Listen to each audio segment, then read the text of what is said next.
हमारे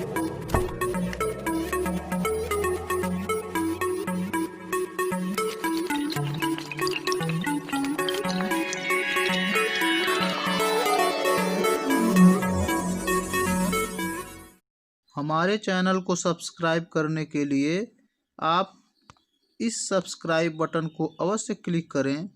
साथ ही साथ यदि आपको हमारा वीडियो पसंद आता है तो इस लाइक बटन को भी अवश्य क्लिक करें और साथ ही आप बेल आइकन को अवश्य प्रेस करें ताकि जो भी वीडियो हम संस्कार एकेडमी के ऑनलाइन क्लास में आप समस्त विद्यार्थियों का स्वागत है। आज हम क्लास 9th के हिंदी से एक चैप्टर जिसका नाम है पंचवटी, जो मैथिली शरण गुप्त जी के द्वारा लिखा हुआ है, वो लेकर आपके समक्ष हैं। चूँकि बहुत दिनों से मैथ और इंग्लिश और प्लस साइंस हमने पढ़ा है, बीच बीच में थोड़ा सा मनोरंजन होना चाहिए, साथ साथ हमारी पढ़ाई भी होनी चाहिए। तो इसीलिए हमने आज हिंदी को लिया है। आज के सब्जेक्ट में हमारा हिंदी है और पंचवटी नामक एक मैथिली शरण गुप्त द्वारा लिखा गया काव्य, जिसको हमने लिया है आज के क्लास में। मैथिली शरण गुप्त के विषय में हम आपको कुछ बताते हैं। इनका जन्म उत्तर प्रदेश में ही हुआ था। उत्तर प्रदेश के झांसी ज़िले में इनका जन्म हुआ था सन 1864 ईस्वी में, ठीक है। और इनकी शिक्षा दीक्षा समझ लीजिए ऐसा है कि मतलब गांव में ही हुई। और इनके पिताजी का नाम रामचरण गुप्त था। इनके पिताजी एक विष्णु भक्त थे और चूँकि इनका पूरा परिवार साहित्यिक बैकग्राउंड का था, यानी कि इनके परिवार में साहित्य से जुड़े लोग थे और इसलिए इन पर भी उसका गहरा प्रभाव पड़ा और साहित्य की तरफ मुड़े। पंचवटी जो कविता है, पंचवट का पहले मतलब आप समझिए। पंचवट का मतलब क्या होता है? तो पंचवट का मतलब ये होता है कि जहाँ 5 प्रकार के पेड़ एक ही में ज्वाइंट हो, यानी कि सम्मिलित हो, उसे पंचवट कहते हैं, पंचवटी कहते हैं। तो 5 प्रकार के पेड़ भी, जैसे पीपल हो गया, ऐसे ऐसे कुछ 5 प्रकार के पेड़ हैं। तो उसी पंचवटी के नीचे आप लोग भी जानते हैं कि रामायण में वर्णन है कि सीता जी का जो कुटिया हुआ करता था वो पंचवटी के नीचे हुआ करता था। ऐसा मान्यता था कि पंचवटी के नीचे काफ़ी मतलब शुभ माना जाता था उस समय। कोई भी झोपड़ी डालना या घर बनाना या कुछ भी तो काफ़ी शुभ माना जाता था। और सीता जी की कुटिया भी पंचवटी के नीचे ही थी और वहाँ पर रामचंद्र जी थे, सीता जी थी और लक्ष्मण जी थे। उस समय वनवास का समय था। वन में जब उनका वनवास हुआ था तो वन में उस समय उसी कुटी में वो रहते थे। उसी समय का वर्णन मैथिली शरण गुप्त जी ने अपने काव्य के माध्यम से किया है। तो आइए हम स्टार्ट करते हैं। पहले हम 4 पंक्तियाँ पढ़ते हैं इनके काव्य का, पंचवटी नामक काव्य का। तो पहले हम आपके समक्ष भी, चूँकि बहुत सारे बच्चों के पास बुक नहीं होंगे, तो हम स्क्रीन शेयर करते हैं आपसे।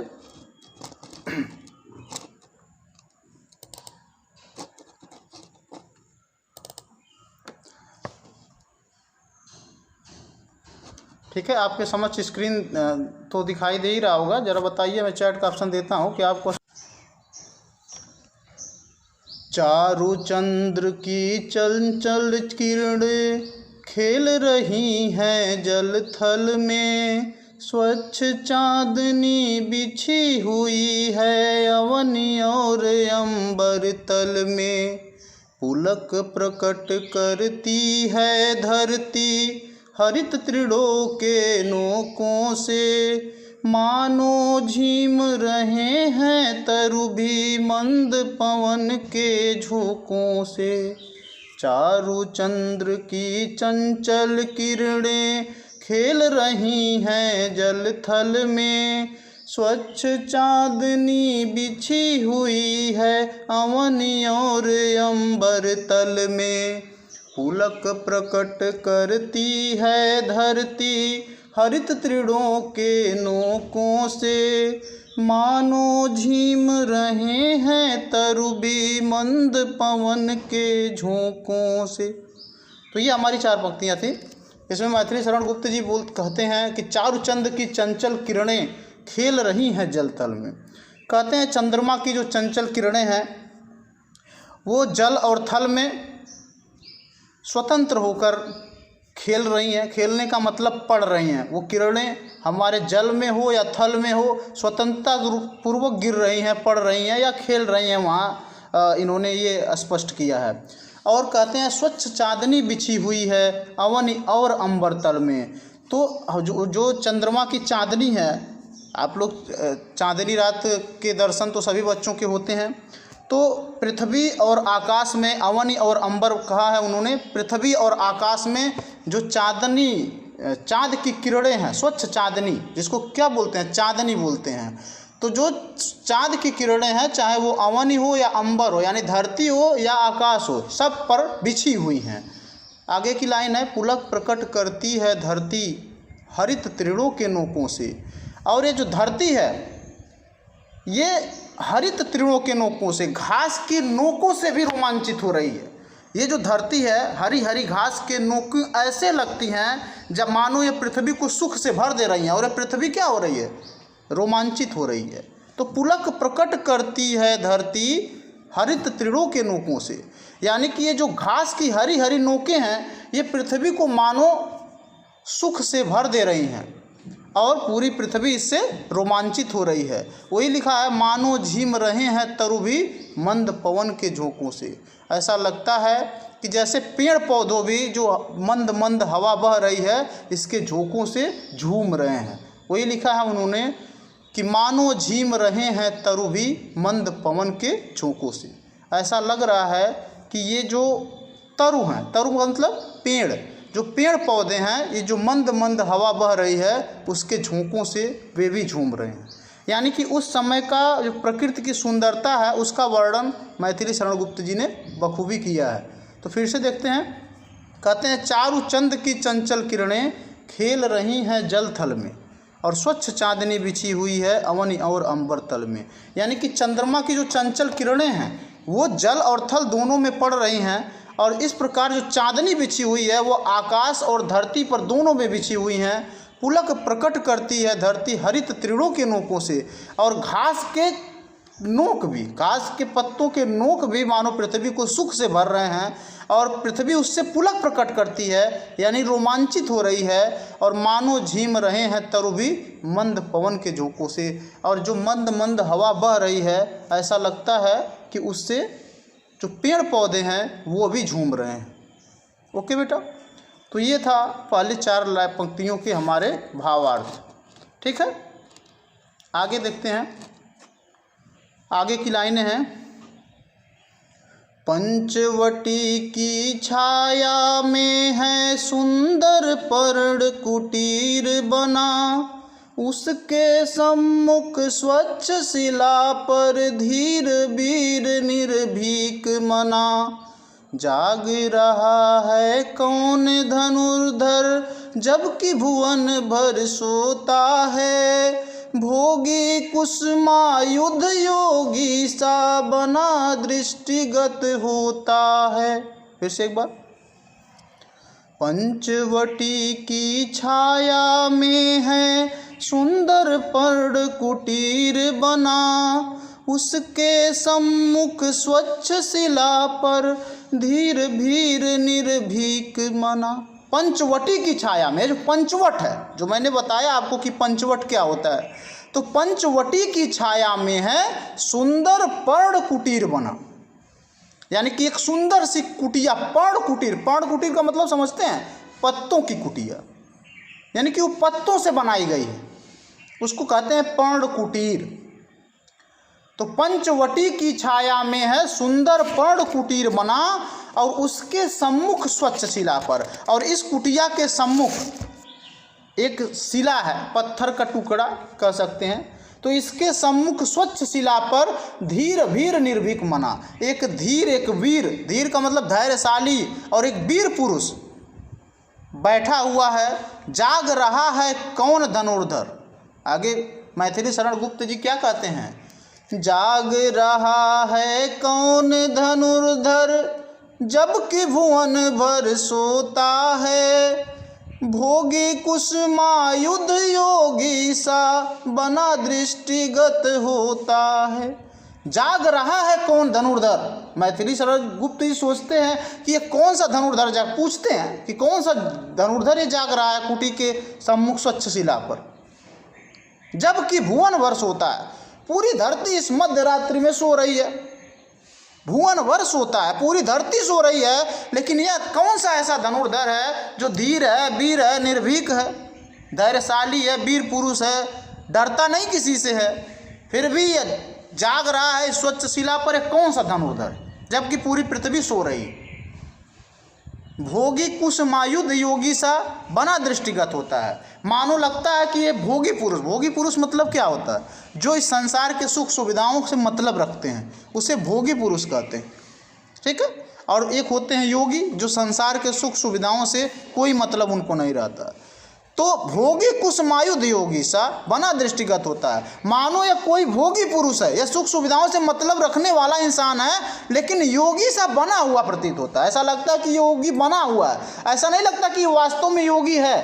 ये लगता है कि भोगी पुरुष है, बट योगी बना हुआ है यहाँ पर, ठीक है। तो लेखक अपने पंक्तियों से पूछता है क्या, पंचवटी की छाया में है सुंदर पर्ण कुटीर बना, उसके सम्मुख स्वच्छ शिला पर धीर भीर निर्भीक मना।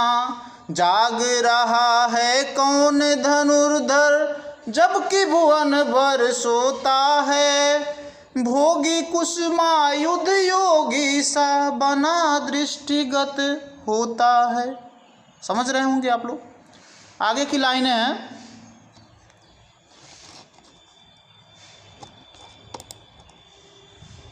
किस व्रत में है व्रती वीर यह, निद्रा का यूं त्याग किए।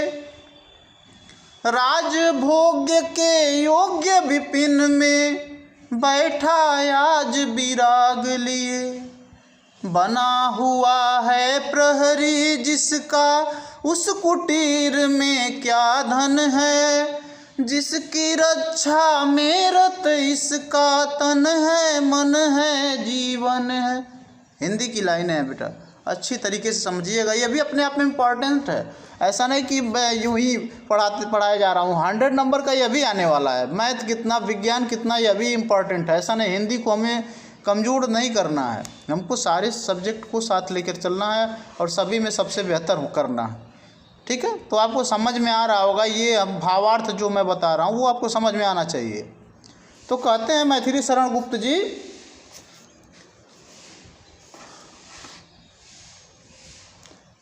किस व्रत में यह व्रती वीर यह, निद्रा का यूं त्याग किए।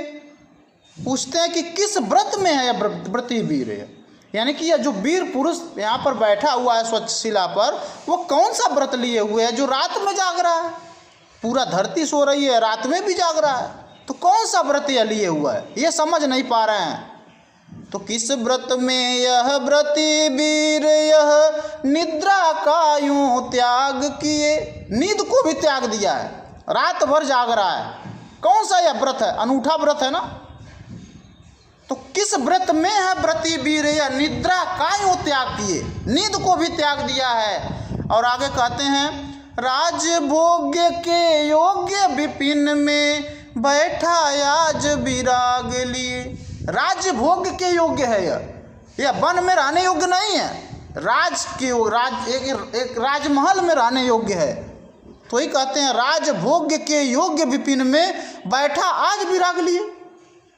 यह राजमहल में रहने योग्य है, फिर भी विपिन में, विपिन मतलब जंगल, जंगल में बैठा आज विराग लिए। यह क्यों जंगल में वैराग्य लेकर बैठा हुआ है, ठीक है। तो मैथिली शरण गुप्त जी अपने लाइनों से पूछते हैं, किस व्रत में व्रती वीर निद्रा का यूं त्याग किए और राजभोग के योग्य, यानी कि राजमहल में रहने के योग्य है, फिर भी विपिन में बैठा आज विराग लिए। क्यों जंगल में बैठा हुआ वैराग्य लेकर क्यों बैठा है। आगे कहते हैं लाइनों में, बना हुआ है प्रहरी जिसका, उस कुटीर में क्या धन है।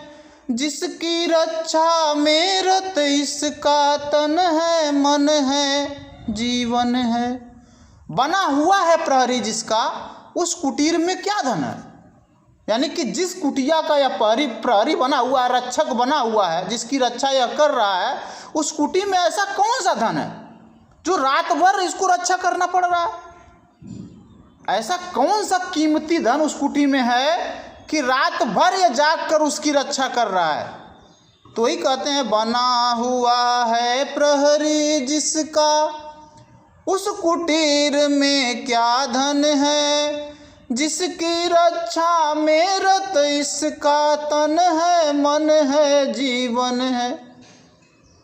जिस कुटिया का यह प्रहरी बना हुआ है, जिस कुटिया का यह रक्षक बना हुआ है, उस कुटिया में ऐसा कौन सा बेशकीमती आभूषण, धन, सोना, चांदी, दौलत क्या है उसमें, जिसकी रक्षा में रत इसका तन भी है, मन भी है, पूरा जीवन ही लगता है।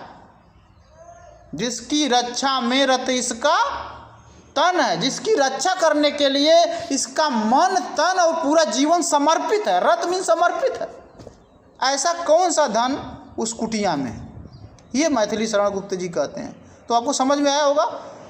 किस व्रत में है व्रती वीर, यह निद्रा का यूं त्याग किए, राजभोग्य के योग्य विपिन में बैठा आज विराग लिए। बना हुआ है प्रहरी जिसका, उस कुटीर में क्या धन है, जिसकी रक्षा में रत इसका तन है, मन है, जीवन है।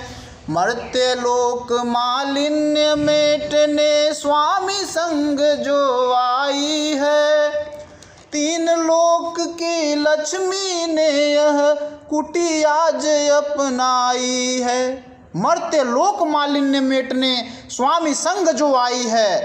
अब जवाब भी लेखक दे रहे हैं। क्या कहते हैं? मर्त्य लोक मालिन्य मेटने। मर्त्य लोक मतलब इस मृत्यु लोक, इस मृत्यु लोक के कष्टों को, बुराइयों को, इस मृत्यु लोक के मालिन्य, मालिन्य मतलब बुराइयों, तो इस मृत्यु लोक के बुराइयों को मेटने के लिए, यानी मिटाने के लिए, मेटने मतलब मिटाने के लिए, तो मर्त्य लोक मालिन्य मेटने स्वामी संग जो आई है। इस मृत्यु लोक की बुराइयों को मिटाने के लिए जो अपने पति के संग आई है, स्वामी के संग आई है, और तीन लोक की लक्ष्मी ने यह कुटी आज अपनाई है। मतलब ये तीन लोक की लक्ष्मी है, कोई साधारण औरत नहीं है। तीन लोक की लक्ष्मी ने क्या करने के लिए? इस संसार की बुराइयों को मिटाने के लिए कुटी अपनाई है। ये लेसन यूं ही नहीं पढ़ाए जाते बेटा। बहुत सारे बच्चों को ऐसा लग रहा होगा आज हिंदी चल रहा है, कोई बात नहीं, चलो चलने दो, बट ये जितना इम्पॉर्टेंट है, कहते हैं मनोरंजन के लिए आप गाने सुनते हो ना, ये सुनना चाहिए। कितना मस्त है, पूरा मन प्रफुल्लित हो उठता है, रोमांचित हो उठता है। और जो संदेश मिलते हैं, जो सीख मिलते हैं, जो ज्ञान मिलते हैं, अगर जो लेने वाला वो ले रहा होगा। देखो क्या गजब का एग्जाम्पल्स लेखक ने दिया है। मर्त्य लोक मालिन्य मेटने स्वामी संग जो आई है, और तीन लोक की लक्ष्मी ने कुटी आज अपनाई है। इसका मतलब भी समझते हैं, तीन लोक की लक्ष्मी होकर भी इस संसार की बुराइयों के लिए कुटी अपनाती है। यानी कि अगर इस संसार की बुराइयों को मिटाना रहता है तो बहुत बड़े बड़े त्याग करने पड़ते हैं, बहुत बड़े बड़े परित्याग करने पड़ते हैं, अपने खुशियों का बलिदान करना पड़ता है। भगवान ने किया है, वनवास लिया है। वनवास छोटी सी बात नहीं है, वनवास कह देना ईजी होता है, वनवास बहुत कठिन चीज़ है। अगर आप सोच लीजिए, आप घर में रहते हो, आंधी आती है, पानी बरसता है, ठंडी पड़ती है, तो घर में ही आप परेशान हो जाते हो। और जो जंगल में होता होगा, जो पेड़ के नीचे होता होगा, जब बारिश होती होगी, जब ठंडी पड़ती होगी, जब आंधी आती होगी, जब तूफान आता होगा, जब बर्फ़ पड़ती होगी, तो वो कैसे रहता होगा जो वन में है, जिसके पास कोई घर नहीं, कोई छप्पर नहीं, कुछ नहीं, न खाने का, न पीने का, न आग है, न कुछ भी नहीं है। तो वनवास क्या इतना ईजी है? और एक दिन दो दिन की बात रहती तो शायद कट भी जाता। 14 वर्ष आप लोग, 1 महीने कोरोना की महामारी चल रही, 2 महीने से आप लोग उब गए होंगे। वो तो 14 साल प्रभु ने वनवास झेला था। किस लिए? मर्त्य लोक मालिन्य मेटने के लिए, यानी कि संसार की बुराइयों को दूर करने के लिए। तीन लोक की देवी जो यूं ही इशारा कर देती तो तीनों लोग उसके सामने खड़ा हो जाता, लेकिन कुटी आज अपनाई है। वो अभी कुटी अपनाई है। क्या करने के लिए? संसार की बुराइयों को नष्ट करने के लिए। बात समझ में आई होगी आप लोगों को। तो ऐसे ही नहीं संसार की बुराइयाँ, हम केवल स्वार्थी नहीं हैं, हम अपने लिए जीते हैं, अपने ही से मतलब है, अगले से कुछ नहीं मतलब है, चाहे संसार में कुछ भी हो कोई मतलब नहीं रखते। लेकिन प्रभु भी 14 वर्ष का वनवास झेले थे संसार की बुराइयों को नष्ट करने के लिए। पूरा जीवन समर्पित कर दिया वन में। वन से आए तो राज्य भी नहीं कर पाए, 1-2 साल तक राज्य किए, उसके बाद दुनिया छोड़ के जाना पड़ा। क्या गजब का उदाहरण उन्होंने प्रस्तुत किया था, और हमको उस उदाहरण से सीख लेने की आवश्यकता है। आगे चलते हैं लाइनों में। कविता का मतलब होता है उसके सेंट्रल आइडिया को समझना, केंद्रीय भाव को समझना, और वो मैं समझाने का प्रयास कर रहा हूँ। संभवतः हिंदी पढ़ने में आपको बहुत इंटरेस्ट आएगा आज, जो पढ़ने वाले बच्चे हैं। नहीं पढ़ने वाले हैं तो उनको कुछ भी मैं पढ़ाऊँगा उनको समझ में नहीं आने वाला। आगे कहते हैं, वीर वंश की लाज यही है, फिर भी वीर वंश की लाज यही है, फिर क्यों वीर न हो प्रहरी। विजन देश है निशा शेष है, निशाचरी माया ठहरी। वीर, अब आगे जवाब देते हैं मैथिली शरण गुप्त जी कि वीर वंश की लाज यही है। जो कहते हैं इस कुटीर में क्या धन है, तो अब जवाब देते हैं कि उस कुटीर में जो धन है ना, वो वीर वंश की लाज है। अगर उनको कुछ हो जाएगा ना, तो प्रभु रामचंद्र जी के वंश पर एक धब्बा आ जाएगा, क्योंकि उसमें उनके वंश का लाज है। उसमें औरत एक कुल का लाज होती है, स्त्री एक कुल का लाज होती है। अगर उसके किसी भी कह सकते किसी भी पोर्शन पे, मतलब उसके जीवन के किसी भी भाग पर, ये मैं कह सकता हूँ, अगर उस जरा सा भी प्रभाव पड़ा, किसी भी वे से पड़ा, तो उस कुल पर धब्बा आता है। तो अगर कुछ भी सीता जी के साथ हो जाता है तो रघुवंश पर धब्बा आता। तो इसीलिए कहा है, वीर वंश की लाज यही है, फिर क्यों वीर न हो प्रहरी। वीर वंश की लाज इसी कुटिया में है, तो फिर वीर प्रहरी नहीं रहेगा तो कैसे काम चलेगा। वो भी जंगल की बात है, जहाँ पर हर कोई भी, तमाम राक्षस घूम रहे हैं, तमाम निशाचर घूम रहे हैं, जो किसी भी वेशभूषा धारण करके, माया करके वहाँ पर कुछ भी कर सकते हैं। तो इसीलिए लक्ष्मण जैसे वीर का वहाँ पर ड्यूटी लगाई गई है, ऐसे ही नहीं लगाई गई। तो वीर वंश की लाज यही है, फिर क्यों वीर न हो प्रहरी। विजन देश है निशा शेष है। विजन देश है, विजन देश मतलब निर्जन है। विजन देश है, यह पूरा वन निर्जन है, और निशा शेष है, अभी बहुत रात बाकी है, अभी पूरी रात है। तो विजन देश है यानी निर्जन स्थान है, रात अभी बहुत बाकी है, और निशाचरी माया ठहरी। और ये माया, ये निशाचरी तमाम राक्षस निशाचर माया करते हुए घूम रहे हैं, कभी भी कुछ भी माया कर सकते हैं। तो वही कह रहा है, विजन देश है निशा शेष है, निशाचरी माया ठहरी। इसीलिए वहाँ लक्ष्मण जैसे वीर पुरुष की ड्यूटी लगाई गई है, वहाँ पे रक्षक के रूप में उनको लगाया गया है। ओके, आगे कहते हैं मैथिली शरण गुप्त जी, कहते हैं, क्या ही स्वच्छ चांदनी है यह, क्या ही है निस्तब्ध निशा। है स्वच्छंद सुमंद गंध, वह निरानंद है कौन दिशा। बंद नहीं अब भी चलते हैं, बहुत इंपॉर्टेंट लाइन, बंद नहीं अब भी चलते हैं नियति नटी के कार्यकलाप। पर कितने एकांत भाव से, कितने शांत और चुपचाप। क्या ही स्वच्छ चांदनी है यह। मैथिली शरण गुप्त जी कहते हैं कि कितनी स्वच्छ चांदनी है। कैसी स्वच्छ चांदनी, कितनी निर्मल चांदनी है। भाई रात का समय है तो चांदनी रात थी, चांद की किरणें बिखरी हुई थी, जैसा कि हम शुरू से पढ़ते आ रहे हैं। तो क्या ही स्वच्छ चांदनी है यह, है क्या ही निस्तब्ध निशा। निस्तब्ध मतलब खामोश, निशा मिस अंधकार, एकदम खामोश अंधकार है, एक भी आवाज़ नहीं हो रही है। रात के समय वैसे भी खामोशी छा जाती है, बिल्कुल साइलेंट, निस्तब्ध मतलब एकदम खामोश। तो क्या ही स्वच्छ चांदनी है यह, है क्या ही निस्तब्ध निशा।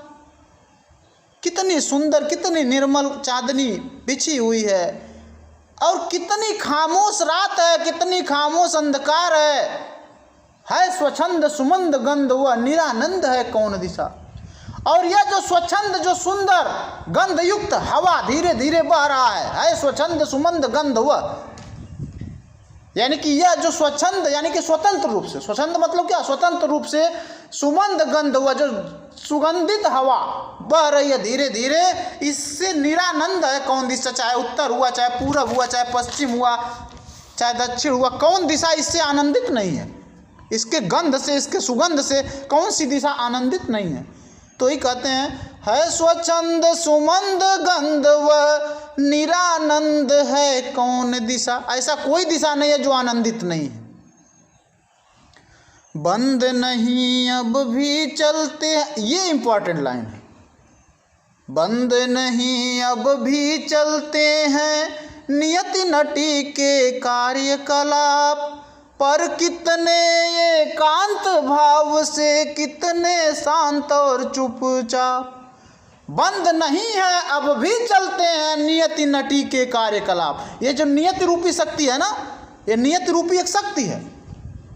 कहते नहीं है कि जो नियति का काम हमेशा चलता रहता है, वो कभी रुकता थोड़ी है, उसका लिखा पढ़ी हमेशा चलता रहता है। तो कभी समय रुका है, कभी नहीं रुका है, उसका काम तो चलता रहता है, नियति का काम तो चलता रहता है। तो ही कहते हैं बंद नहीं अब भी चलते हैं। नहीं कहते हमारे नियति में भी ऐसा है यार, हमारे नियति में लिखा हुआ है कि हम यही बनेंगे। तो ही कहते हैं बंद नहीं अब भी चलते हैं नियति नटी के कार्यकलाप। नियति नटी के कार्यकलाप, ये जो नियति के कार्य हैं, जो नियति रूपी शक्ति है, उसके कार्यकलाप, चाहे रात हो, चाहे खामोश रात हो, चाहे अंधकारमय रात हो, वो हमेशा चलता रहता है। एक सेकंड के लिए भी नियति थोड़ी रुकती है, वो तो अपना काम करती रहती है। हम सो सकते हैं लेकिन हमारी नियति नहीं सो सकती है। यानी कि जो नियत रूपी शक्ति है वो नहीं सो सकती है, वो अपने कार्य में तल्लीन रहती है। प्रकृति थोड़ी कभी सोती है, वो तो अपना काम करते रहती है चुपके चुपके। तो बंद नहीं अब भी चलते हैं नियति नटी के कार्यकलाप, पर कितने एकांत भाव से, कितने शांत और चुपचाप। ये कार्यकलाप चलते जरूर हैं लेकिन कितने एकांत भाव से, चुपचाप नियति अपना काम कर रही है। और मनुष्य चुपचाप नहीं रहता है, वो तो उछलता कूदता फानता है, घमंड भी करता है अपने, लेकिन नियति अपना चुपके काम कर देती है। आपके हर कार्यों पर वो ध्यान देती है कि आप कर क्या रहे हो। ठीक है, सबका हिसाब किताब वो रखती है, आप उससे कुछ भी नहीं छुपा सकते हो। तो बंद नहीं अब भी चलते हैं नियति नटी के कार्यकलाप, पर कितने एकांत भाव से, कितने शांत और चुपचाप। ये चुपचाप बिल्कुल शांति भाव से, एकांत भाव से वो अपना काम करती रहती है। आगे कहते हैं, देखिए बहुत ही इंपॉर्टेंट लाइन आगे भी है बिखेर देती वसुंधरा मोती सबके सोने पर, रवि बटोर लेता है उनको सदा सवेरा होने पर। और विराम दायिनी अपनी संध्या को दे जाता है, शून्य श्याम तनु जिससे उसका नया रूप झलकाता है। ये तो प्रकृति का वर्णन किए हैं। है बिखेर देती वसुंधरा मोती सबके सोने पर। तो मैथिली शरण गुप्त जी कहते हैं है बिखेर देती वसुंधरा मोती सबके सोने पर, और रवि बटोर लेता है उनको सदा सवेरा होने पर। यह पृथ्वी सबके सो जाने पर नित्य प्रति आकाश में नक्षत्र रूपी मोतियों को बिखेर देती है। नक्षत्र रूपी मोतियों को आकाश में, जैसे ही जब लोग सोते हैं तो आकाश में तमाम नक्षत्र रूपी मोती दिखाई देने लगते हैं, देते हैं ना। तो है बिखेर देती वसुंधरा मोती सबके सोने पर, इन नक्षत्र रूपी मोतियों को आकाश में यह धरती बिखेर देती है। और रवि बटोर लेता है उनको सदा सवेरा होने पर। लेकिन सूर्य जैसे सवेरा होता है सारे नक्षत्र गायब हो जाते हैं, सबको सूर्य बटोर लेता है। बात समझ में आ नहीं आया? सबको सूर्य बटोर लेता है बिखेर देती वसुंधरा मोती सबके सोने पर। ये धरती जो है सबके सो जाने पर नक्षत्र रूपी मोतियों को आसमान में बिखेर देती है। लेकिन जैसे ही सूर्य पुनः उगता है वह इन सभी मोतियों को अपने इकट्ठा कर लेता है, बिटोर लेता है सदा सवेरा होने पर। सुबह सुबह जैसे सूर्य उगता है सभी नक्षत्रों को बिटोर लेता है, इन मोतियों को, नक्षत्र रूपी मोतियों को बिटोर लेता है।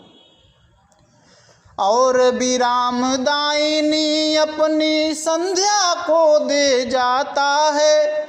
मैथिली शरण गुप्त जी कहते हैं और इन सभी मोतियों को किसको दे देता है? संध्या को दे देता है। संध्या जो विराम देती है उसको। अगर संध्या ना आती तो सूर्य विराम करता? नहीं करता। सूर्य विराम कब करता है? संध्या के कारण करता है। जब संध्या होती है, शाम होता है, तो सूर्य विराम करने चला जाता है। उसका विराम मतलब आराम करने चला जाता है, उसका काम खत्म होता है। तो और विराम दायिनी अपनी संध्या को दे जाता है, मतलब उन मोतियों को, उन नक्षत्र रूपी मोतियों को किसको दे जाता है? संध्या रूपी विराम दायिनी संध्या को दे जाता है। और शून्य श्याम तनु जिससे उसका नया रूप झलकाता है। इससे क्या होता है? शून्य श्याम तनु जिससे उसका नया रूप झलकाता है। और इन्हीं मोतियों के कारण, चूंकि संध्या श्याम, उसका संध्या सांवली है, श्याम तनु है, बट इन्हीं मोतियों के कारण उसका रूप पुनः झलमल झलमल झलकने लगता है। तो शून्य श्याम तनु जिससे उसका जो शरीर है वो बिल्कुल श्यामल है, यानी कि बिल्कुल सांवली है वो। लेकिन इन्हीं मोतियों, जो सूर्य उसको नक्षत्र रूपी मोतियां दे जाता है, उन्हीं मोतियों की वजह से वो उसका रूप पुनः झलकने लगता है। ठीक है, तो इस तरीके से ये यहाँ तक। आगे देखिए क्या कहते हैं मैथिली शरण गुप्त जी। सरल तरल जिन तुहिन कणों से हंसती हर्षित होती है, अति आत्मिया प्रकृति हमारे साथ उन्हीं से रोती है। मैथिली शरण गुप्त जी कहते हैं जिन तुहिन कणों मतलब ओस की बूंदें। ठीक है, तो जिन ओस की बूंदों के कणों से यह प्रकृति हंसती प्रतीत होती है, यानी कि ओस की बूंदों से यह प्रकृति हंसती भी है। सरल तुहिन जिन तुहिन कणों से हंसती हर्षित होती है, यानी कि जिन ओस के कणों से यह धरती हंसती प्रतीत होती है, खुश प्रतीत होती है, अति आत्मीय प्रकृति हमारे साथ उन्हीं से रोती है। लेकिन यही ओस रूपी बूंदें कभी आँखों से आंसू बन के भी निकलते हैं, यानी यही ओस की बूंदें आंसू भी, प्रकृति इन्हीं ओस की बूंदों से रोती भी है। ये मैथिली शरण गुप्त जी समझाना चाहते हैं। तो कहते हैं जिन ओस के कणों से यह धरती हंसती प्रतीत होती है, उन्हीं ओस के कणों के माध्यम से वह हमारे अत्यंत ही निकट होकर अपने दुख का वर्णन करते हुए भी रोती भी प्रतीत होती है, अपने कष्टों से व्यतीत होकर रुदन करती भी प्रतीत होती है। यानी कि कभी, कहने का संक्षेप में अर्थ है कि कभी जो ओस की बूंदें हैं वह प्रसन्नता लाती हैं, तो कभी ओस की बूंदें दुख भी लाती हैं। ये इसका सेंट्रल आइडिया है। मतलब इसके माध्यम से मैथिली शरण गुप्त जी यह बताना चाहते हैं कि कभी ओस की बूंदें हमारे लिए प्रसन्नता भी लाती है और कभी ओस की बूंदें दुख भी लाती है। आगे कहते हैं अनजानी भूलों पर भी वह अदय दंड तो देती है, पर बूढ़ों को भी बच्चों सा सदैव भाव से सेती है। अनजानी भूलों पर प्रकृति जो है हमारी अनजानी भूलों पर बहुत भयंकर दंड देती है। जैसा कि एक दंड इसी समय चल रहा है, वो आप लोग समझ रहे होंगे। तो यह भी हमारी भूलों का एक परिणाम है। हमने भूल किया है तो प्रकृति दंड दे रही है, और उसका देखिए कहीं दूर दूर तक कोई भी समाधान नज़र नहीं आता। तो अनजानी भूलों पर, अगर हमसे भूल अनजाने में भी हुआ तभी प्रकृति दंड जरूर देती है, और अदा दंड देती है। अदा दंड मतलब कठोर दंड देती है ये प्रकृति। जैसे तूफान आ जाना, भूकंप आना, अतिवृष्टि हो जाना, ओलावृष्टि पड़ जाना, ये सब प्रकृति के दंड हैं। बहुत सारे लोगों का जान चला जाता है उसमें, आंधी तूफान, भूकंप, ओलावृष्टि, अतिवृष्टि, ये सब प्रकृति के दंड हैं। और ये दंड क्यों होता है? हमारी भूलों के कारण। हमने प्रकृति को के साथ बहुत ही अन्याय किया है। अपने आप को इतने स्वार्थी हो गए कि अपने स्वार्थ को सिद्ध करने के लिए हमने प्रकृति को, जो हमारे लिए सब कुछ करती थी, क्या नहीं देती थी हमको उन्होंने अन्न दिया, हमको फल दिया, और हमको क्या चाहिए था? लेकिन नहीं, हम अपने सुख सुविधाओं के लिए उसको ही तबाह करने पे तुल गए। लेकिन प्रकृति बहुत शक्तिशाली होती है, उसको कोई तबाह नहीं कर सकता। वो 1 मिनट में सबको तबाह कर सकती है। तो ही कहते, अनजानी भूलों पर भी वह अदय दंड तो देती है, पर बूढ़ों को भी बच्चों सा सदै भाव से सेती है। लेकिन अदय दंड तो देती है, लेकिन बूढ़ों को भी वह बच्चों की भांति सेवा करती है। यह प्रकृति इतनी दयालु भी है, बड़ा कठोर भी है। अनजानी भूलों पर भी कठोर दंड देती है, पर बूढ़ों को भी बच्चों सा सदै भाव से सेती है। लेकिन यह बूढ़ों को भी इतनी दयालु भी है कि बूढ़ों को बेचारी बच्चों की तरह सेती है, बच्चों की तरह उसका सेवा सत्कार बूढ़ों का करती है। यह प्रकृति। तो समझ में आया आपको? सरल तरल जिन तुहिन कणों से, यानी कि ओस की जो बूंदें हैं उससे धरती हंसती भी है, हर्षित भी होती है, प्रसन्न भी होती है उनकी वजह से। लेकिन वही ओस की बूंदें हमारे आँखों से आंसुओं की, प्रकृति की आँखों से आंसुओं के रूप में भी निकलती हैं। तो सरल तरल जिन तुहिन कणों से हंसती हर्षित होती है, अति आत्मिया प्रकृति हमारे साथ उन्हीं से रोती है। अनजानी भूलों पर भी वह अदय दंड तो देती है, पर बूढ़ों को भी बच्चों सा सदै भाव से सेती है। ठीक, आगे देखिए। अब जो लाइनें हैं लगभग कह सकते हैं कंक्लूजन पे हम चल रहे हैं, मतलब अब अंतिम चल रहा है इस कविता का। ठीक है, अब क्या कहते हैं? 13 वर्ष व्यतीत हो चुके, 13 साल बीत गए हैं इस वनवास के। तो 13 वर्ष व्यतीत हो चुके, ये ऐसी लाइनें बोलने जा रहे हैं जो सबके जीवन में लागू होता है, सभी के घर में ऐसा सोच होता है। ठीक है, ये हर इंसान के साथ लगभग घटता होगा। 13 वर्ष व्यतीत हो चुके, पर है मानो कल की बात, बन को आते देख हमें जब आर्च अचेत हुए थे तात। 13 वर्ष व्यतीत हो चुके, यानी 13 साल गुजर चुके हैं वनवास को, पर है मानो कल की बात। ऐसा लगता है कि जैसे कल ही हम अभी घर छोड़े हैं। ऐसा नहीं लगता कि 13 साल बीत गए। अब सोच लीजिए इस दुख भरी क्षण को, मैं क्यों कहता हूँ कि बहुत अच्छा समय चल रहा है। इस दुख भरे क्षण का सीता जी ने क्या कहा? 13 वर्ष व्यतीत हो चुके, पर है मानो कल की बात। क्यों ऐसा लगा? क्योंकि इतने रिलैक्स प्रभु श्री राम जी कभी नहीं होंगे। वो जानती हैं वन में हैं, कोई काम धाम नहीं है। क्या करना है वन में? केवल फल फूल खाना है, पूरा दिन आराम करना है। यानी सीता जी के लिए प्रभु श्री राम जी के पास बहुत सारा समय था उस समय। तो इसीलिए कहती हैं 13 वर्ष व्यतीत हो चुके, मानो है या कल की बात। ऐसा बीत गया जैसे अभी कल ही शुरू हुआ है। इतना सुख से उन्होंने जंगल में व्यतीत किया। ठीक है, तो सीता जी क्या कहती हैं? अभी उनकी शिकायत सुनिएगा आप लोग। इस पंक्तियों में वो शिकायत करते हैं। तो 13 वर्ष व्यतीत हो चुके, मानो है यह कल की बात, वन को आते देख हमें जब आर्च अचेत हुए थे तात। जैसे कल ही की बात है, जब हम लोग आ रहे थे तो मतलब हमारे जो पिताजी थे, मतलब श्री रामचंद्र जी के पिताजी, वो अचेत हो गए थे, बेहोश हो गए थे। ये बात मालूम होता है कल की ही है अभी। अब वह समय निकट ही, सही बात है, वो समय निकट ही है, और इसको सोचकर दुख भी होता है। अब वह समय निकट ही है जब अवधि पूर्ण होगी बन की। वाह, क्या मस्त लाइन लिखा है। किंतु प्राप्ति होगी इस जन को इससे बढ़कर किस धन की। अब वह समय निकट ही है जब अवधि पूर्ण होगी वन की, यानी कि अब समय बहुत नज़दीक आ गया है, जब वनवास खत्म हो जाएगा। लेकिन मुझे तो एक वनवास से बढ़िया कोई समय ही नहीं था।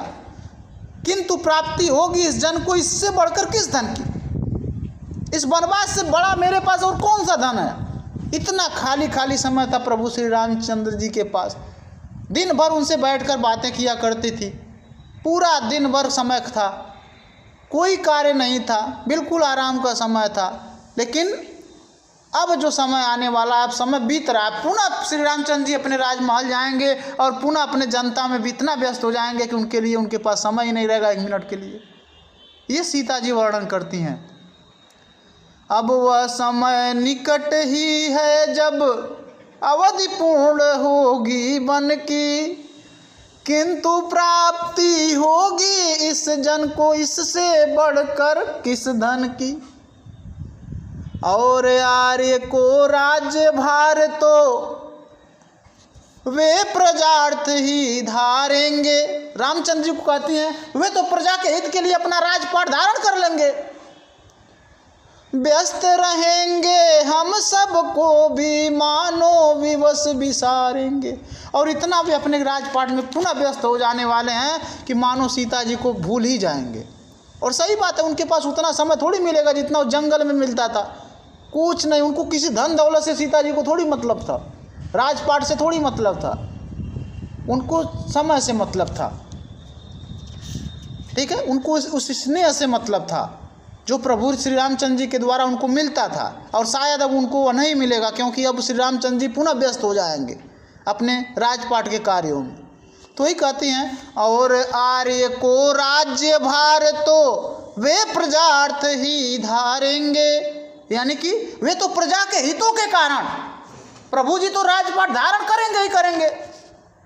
और व्यस्त रहेंगे हम सबको भी मानो विवश विसारेंगे। और इतने व्यस्त हो जाएंगे, इतनी उनकी व्यस्तता बढ़ जाएगी कि मानो सीता जी को भी वह इस विवस्था में भूल जाएंगे, इस विवस्था में भूल जाएंगे सीता जी को।